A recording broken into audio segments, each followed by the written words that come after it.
What's up, YouTube? BooTube, from what I've been calling you after all this time. This is my freaking, I'm sorry saying the word freaking. I'm still in shock from yesterday, and I'm also in shock today because, like I said in my part 3 of my reaction rant for Heads Up, the reason why it took me a little while to kind of send in the part 3 and this video is because, again, one of my childhood animes just got remade. I knew that it got remade, and I was waiting for it to come out. Apparently, I haven't been keeping very good track of it for its release date because, the first 4 to 5 episodes came out, and I was like, where the hell was I?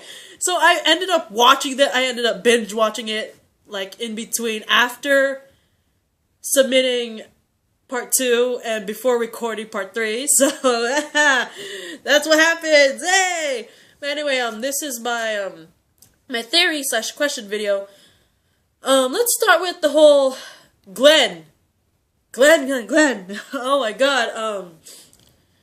So apparently one of my theories was proven right. I made a theory, well, my unofficial theory, because I never really put it there out on YouTube, but after episode 3, when Nicholas pretty much shoots himself and drags Glenn down, I made this theory that, from what I saw, when Nicholas shot himself, his body, it got pretty much dragged Glenn's down to the ground. But from what I saw, the angle, it looked like, in my theory, Nicholas's body landed on top of Glenn, pretty much shielding him in a way. His body's pretty much covering his, with the exception of Glenn's head, right? And from my theory, I said Nicholas's body fell on Glenn, covered him up pretty much fairly well with the exception of his head, because you can see his head. And I also said that my theory is when you see the walkers digging into guts and pulling out guts, my theory was because Nicholas's body is pretty much squashed literally on top of Glenn, my theory was that the guts we're seeing being pulled out was Nicholas's guts. And it turns out I was right, and I feel kind of glad about that. But I also made the theory that possibly there could have been somewhere that Glenn found a way to hide, especially considering he's near a dumpster, right?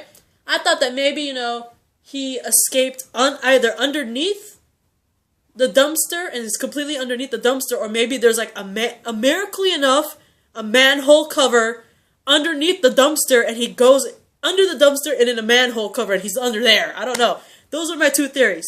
Either there was a manhole cover underneath the dumpster, he went under the dumpster into the manhole cover, or he just literally just went under the dumpster. And it turns out one of them turned out to be right. He did end up under the dumpster and he waited it out. So that my unofficial theory for 3 actually turned out to be true. Yay me. But anyway, another thing I had an unofficial theory about was Enid, when she pretty much left Carl there in Alexandria. I had a feeling that there wasn't the end of Enid. I had a feeling that we're going to see her again somehow, some way. Obviously outside the walls of Alexandria, because she left Carl in Alexandria. So I had a feeling, she's in a way, she's kind of like Daryl. When she's in the walls, she feels like a caged animal.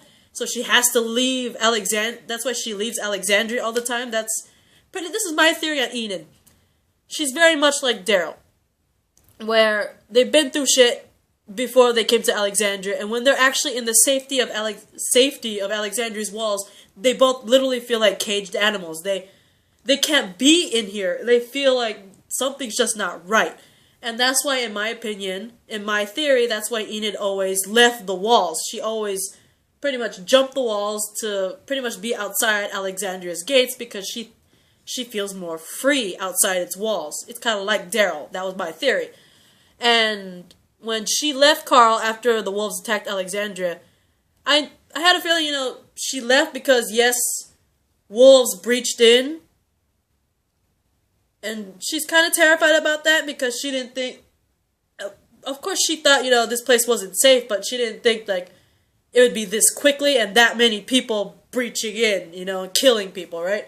But at the same time, I also think she couldn't be in Alexandria because, as I said, it makes her feel like a caged animal, but at the same time, knowing that this big horde of killers came in, she really didn't think Alexandria was safe already to begin with, but the wolves pretty much proved her point, and so she left, right? And I have another theory about Enid. I want to say that a possibility. I don't think Enid. It's not like I'm giving much credit to Enid. There's some people that could survive on their own in this apocalypse. I want to believe so, but for some reason, Enid makes me think that the death of her parents and being out there in the apocalypse alone and seeing the death of her parents eaten by walkers. I think there's more to that. I think there's other stuff besides, her parents' death and being all alone in the apocalypse, starving and all that stuff and no shelter. There must be more to it. There must be something. And I have a feeling like in between Enid losing her parents and her ending up in Alexandria, I think something might have happened to her. I think maybe she must have ran into people. There's just no way that she didn't run into somebody while she was alone after her parents were killed. And my theory is, I think maybe Enid might have, either ran into some of the wolves, or, if you guys remember in the previous I forgot which episode, was it the previous episode? Yeah, in Always Accountable, Daryl runs into 3 people, 2 females and a male, and apparently those 3, they said that they were a part of a group that were becoming very tyrannical. I don't know what the word is, but basically it was turning into the governors. They're turning into little governors, the group that they're in, right? And they didn't like it, so they broke away. So in my opinion, I think Enid ran into, in between parents' death and Alexandria, she either ran into wolves, that group, those trio that Daryl ran into were a part of, or maybe another group of people. Because I think Enid must have ran into somebody before coming into Alexandria. And something happened. Because she makes it sound like she's been through more than just her parents' death and being alone. In my opinion. That's what I think. You guys can criticize me all you want. Because that's just my opinion. You know what I mean? And, Morgan. My opinion on what's going to happen to Morgan. I understand where Morgan's coming from. I really do, because like I said in part 2 of my reaction mats, a heads up, Morgan, he went insane. You know what I mean? And Rick, Carl, and Michonne, they saw Morgan. Rick got reunited with Morgan when Morgan was insane, and he was with Carl and Michonne at the time. We all know this. And we all saw Morgan made several attempts on Rick's life. Hell, if I remember correctly, did he make attempts on Carl and Michonne's life? I don't remember, but he definitely made some on Rick. And, Rick could have easily shot Morgan, But he didn't. He spared him for his own reasons. There were probably a couple of reasons why, but Rick spared him, and basically Morgan is using that as his excuse why he spared that small amount of wolves that invaded Alexandria, because he believes that, if Rick can spare crazy Morgan himself,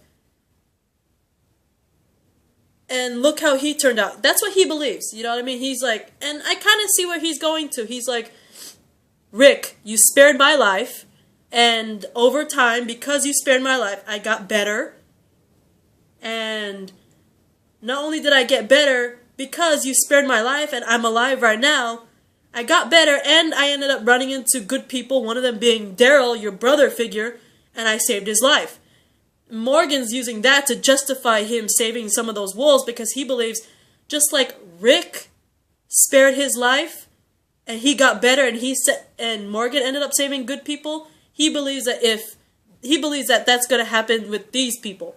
He's like, well, Rick saved me, I was insane, maybe if I save these wolves who are also insane, they will heal like me, and they will end up helping good people just like me, right? And I understand Morgan's point of view on that. I probably would think the same way. I mean, what goes around comes around. That's what I believe, right? I believe in karma. But, like I said in part 2 of my reaction rant of this episode, it's a double-edged sword. It really depends.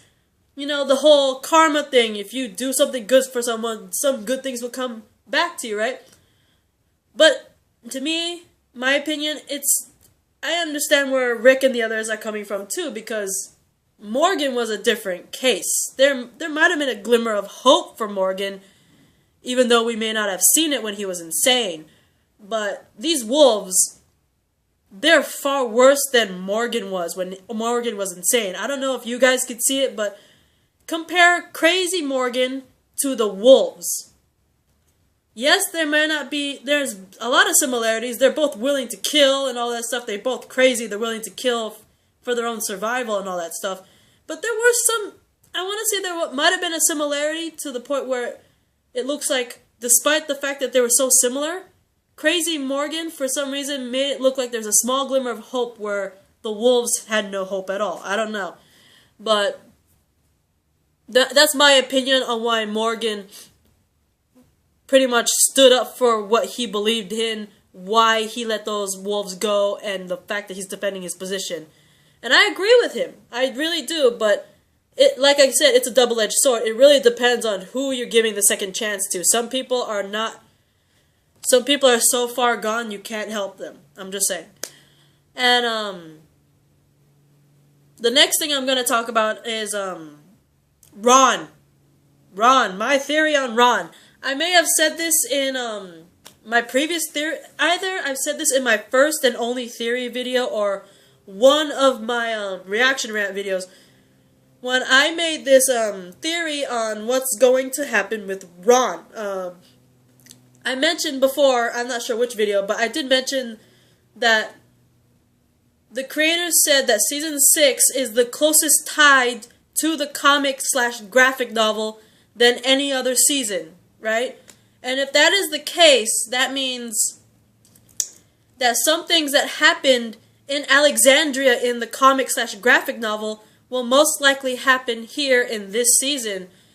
And if that's the case, then we have some trouble coming up with Carl, because in the graphic novel, something does happen to Carl in Alexandria. And not only does something happen to Carl in Alexandria, something happens to Glenn in Alexandria, and from what I remember, something does happen to also Rosita in the graphic novel, and I will probably get more into that because I am running out of time here also, and I have to upload.